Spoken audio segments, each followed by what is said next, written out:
بسم اللہ الرحمن الرحیم۔ السلام علیکم جی۔ یہ سوال کم و بیش روز ہی موصول ہوتا ہے کہ ایسی کیفیت جس میں انسان غصے میں ہوتا ہے، جذبات کا شکار ہوتا ہے، ایک رد عمل کی کیفیت ہوتی ہے، انسانی عقل جس طرح ٹھنڈے دل و دماغ کے ساتھ بالعموم فیصلے کرتی ہے، ایسی آپا دھابی، ایسی انبن کی صورت پیدا ہو جاتی ہے کہ انسان اشتعال میں آ کر اپنی اہلیہ کو طلاق دے دیتا ہے۔ تو اس جذباتی انداز میں، اس غصے، اس مغلوبیت کے عالم میں کیا طلاق دینے سے طلاق واقع ہو جاتی ہے؟ پہلا سوال۔ اور دوسرا سوال جو بالعموم پوچھا جاتا ہے اسی ضمن میں وہ یہ کہ اس کیفیت میں آدمی ایک کے بجائے 3 طلاقیں دے بیٹھتا ہے، تو جب وہ 3 دفعہ ایک ہی ساتھ طلاق دے دے تو کیا طلاق واقع ہو جاتی ہے؟ ہمارے استاد جناب جاوید احمد غامدی صاحب کے ضمن میں کیا نقطہ نظر ہے، وہ اپنی کتابوں میں کیا بات بیان کرتے ہیں؟ غامدی صاحب کے نزدیک رد عمل، غصے، جذبات، اشتعال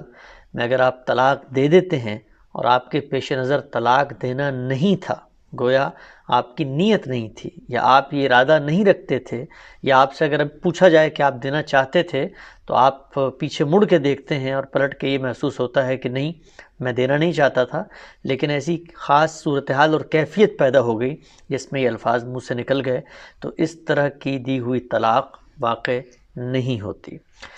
پہلی بات۔ دوسری بات یہ کہ اگر آپ نے 3 طلاقوں کو ایک ساتھ دے دیا ہے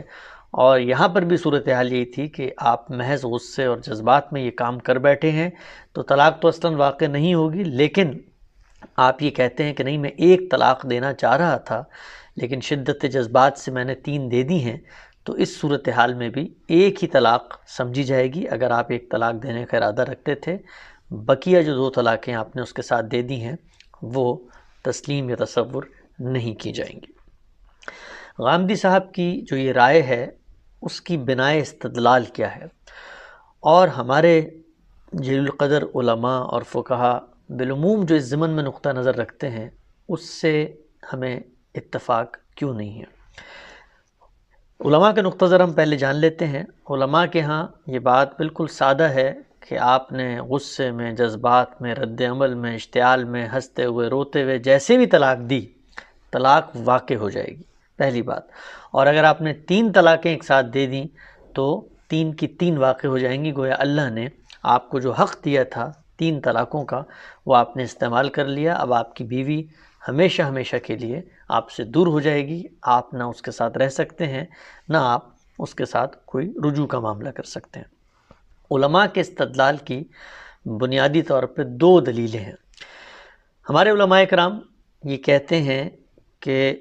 یہ بات تو طے ہے کہ قرآن مجید نے طلاق دینے کا ایک طریقہ بیان کیا ہے، طلاق سے پہلے کا ایک پورا طریقہ بیان کیا ہے کہ بیوی کو اگر آپ روک سکتے ہیں روک لیں، دونوں طرف سے اگر جھگڑا ہو چکا ہے تو حکم کو بٹھائیں، کوئی صلح صفائی ہو نہیں ہو سکتی تو پھر ایک پورا طریقہ ہے جو سورہ بقرہ میں بیان کیا گیا ہے، اور وہ یہ کہ آپ نے مدت کی رعایت سے طلاق دینی ہے، اور ان دنوں میں دینی ہے جب وہ ایام میں نہ ہو، تاکہ معلوم ہو کہ اس کا پیٹ کی کیا صورتحال ہے، بچے کی پیدائش تو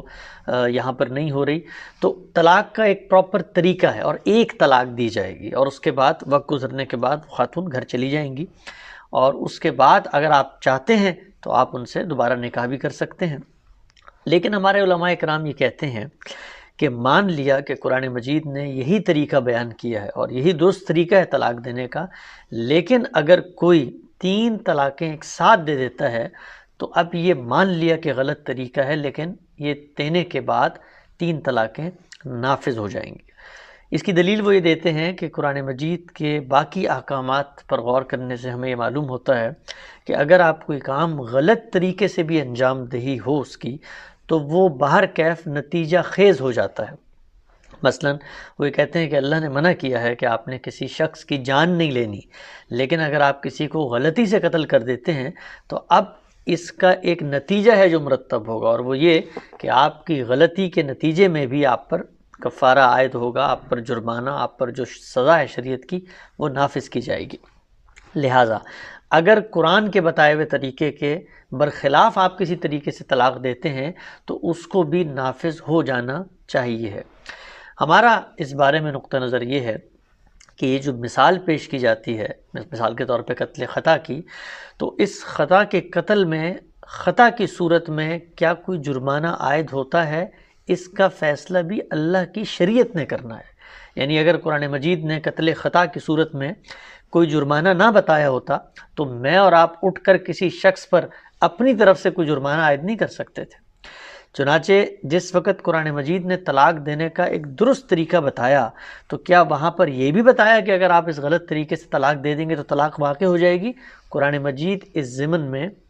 خاموش ہے۔ گویا قرآن مجید اس بات کی تائید یا اس بات نہیں کرتا کہ لازماً اگر غلط طریقے سے طلاق دی جائے تو وہ طلاق نافذ ہو جائے گی، پہلی بات۔ دوسری بات یہ ہے کہ قرآن مجید یہ کہتا ہے کہ اگر آپ طلاق دینے کا مصمم ارادہ رکھتے ہیں، ان عزم الطلاق، یعنی اگر آپ کی خواہش، آپ کی منشا، آپ کی آرزو، آپ کا ارادہ، آپ کا اختیار، سب چیزیں اسی طرف گامزن تھی کہ طلاق دینا ہے، تو پھر طلاق کا وقوع ہونا چاہیے۔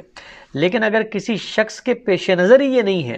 اور اس نے محض جذبات میں رد عمل میں آ کر ایک طلاق دے دی ہے اور وہ ایک کے بجائے 3 دے دی ہے، تو اب اس کا بیان ہے جو اس باب میں فیصلہ کن اور مؤثر ہوگا۔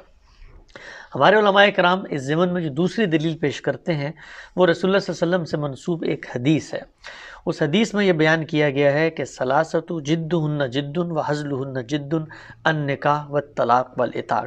3 چیزیں غصے میں ہوں، مذاق میں ہوں، وہ برابر ہیں: نکاح، طلاق اور غلام کو آزاد کرنا۔ ہمارے علماء اس سے استدلال کرتے ہیں اور یہ کہتے ہیں کہ خود رسالت مآب صلی اللہ علیہ وسلم نے بات فرما دی ہے کہ طلاق جیسے بھی دی جائے وہ واقع ہو جاتی ہے۔ ہمارا اس ضمن میں نقطہ نظر یہ ہے کہ یہ روایت اگرچہ آپ صلی اللہ علیہ وسلم کی نسبت سے ثابت نہیں ہے، ایک ضعیف روایت ہے، بلکہ بہت ہی مزے کی بات یہ ہے کہ یہ جن کتابوں میں نقل کی جاتی ہے اور اس سے استدلال کیا جاتا ہے کہ طلاق اگر آپ مذاق میں دیں اور غصے میں دیں اور جیسے بھی دیں وہ واقع ہو جائے گی، انہی کتابوں میں نیچے یہ لکھا ہوتا ہے کہ یہ روایت رسول اللہ صلی اللہ علیہ وسلم سے ثابت نہیں ہے، جس کی بنیاد پر قانون سازی کی جا رہی ہے۔ تو اس ضمن میں ہمارا نقطہ نظر یہ ہے کہ رسول اللہ صلی اللہ علیہ وسلم سے منسوب باتیں لوگوں کی بیان کردہ باتیں ہیں، ان سے کوئی قانون اصلاً اخذ نہیں کیا جا سکتا۔ تاہم ہم غور کریں گے کہ اگر رسول اللہ سے منسوب کوئی بات ہم تک پہنچی ہے تو اس کا اصل پس منظر کیا تھا۔ ہماری بنا استدلال قرآن مجید کی وہ واضح اور صریح منصوص باتیں ہیں جن کی روشنی میں یہ بات بیان ہوتی ہے کہ طلاق واقع اس وقت ہوگی جس وقت آدمی یہ فیصلہ کرے کہ اس نے طلاق دینی ہے۔ گویا اس کا مصمم ارادہ، اس کا عزم، اس کا بیان ہے جو اس ضمن میں فیصلہ کن ہوگا، اس کی بات ہی حرف آخر اور اس کا فیصلہ ہی قول فیصل ہے۔ چنانچہ یہ جو روایت ہے، یہ روایت نہ صرف یہ کہ قرآن مجید نے جو اصول بیان کیا ہے اس کی روشنی میں قانونی طور پہ اگر اس کو اصول مان لیا جائے جو بات روایت میں بیان ہوئی ہے تو یہ درست بات معلوم نہیں ہوتی۔ تاہم جب ہم نے روایت پر غور کیا اور روایت کا استقصاء کیا اور جتنی رپورٹنگز تھیں ان کو جمع کیا تو اس سے بھی جو پہلو سامنے آیا وہ بالکل وہی ہے جو قرآن مجید بیان کرتا ہے۔ یعنی رسالت مآب صلی اللہ علیہ وسلم نے یہ کوئی عمومی فیصلہ نہیں فرمایا کہ جب کبھی کسی نے غصے سے کوئی طلاق دے دی یا جذبات میں آ کے طلاق دے دی یا ہنسی مذاق میں دے دی تو واقع ہو جائے گی، بلکہ ایک اپلائیڈ واقعہ ہے، ایک اطلاقی صورتحال ہے جس میں آپ نے